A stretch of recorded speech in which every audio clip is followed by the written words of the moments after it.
It changes the makeup of our team. You know, Ron getting accustomed to how we execute and certain spacing on the floor. Kobe's injuries. Changing. Right. We haven't had major injuries that have really impacted our roster. And for those coming in late, this is not a list of excuses of any kind. We were just talking about with our offensive inefficiencies. But I think that has played, some role in just a little bit of the minor, 4 or 5 games or 6 games here, Right. with certain individual guys in and out of the lineup.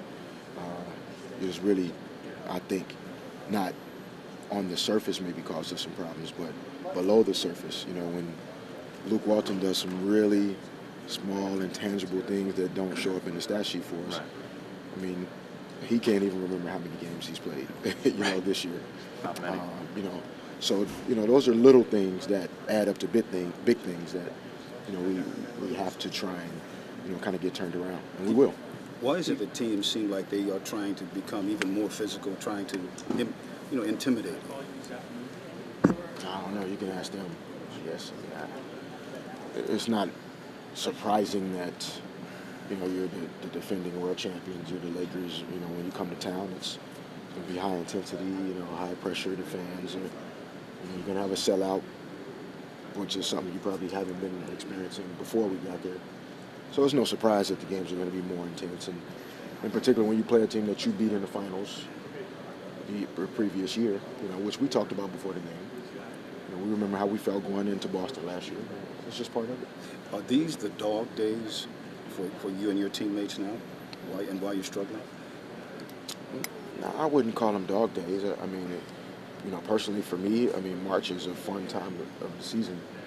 I think NBA dog days are more, mid-January, late January, kind of after the first of the year, but before the All-Star break, and those are the kind of weird, kind of days. March is, to me, a good time of year. Playoff focus kind of starts to come in, and you start to kind of see how teams are going to line up a little bit, and, teams start playing at an elevated level.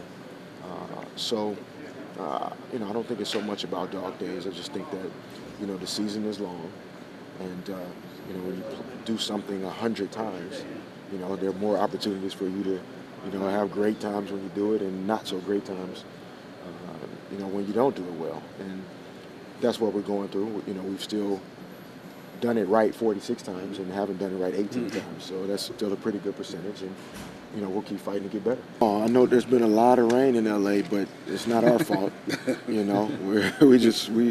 We work here and we live here. We don't dictate the weather. But no, the sky is not falling, I don't think, at least. Somebody used to tell us that the world was flat, so we'll see. We found out it wasn't. Hopefully the sky's not falling.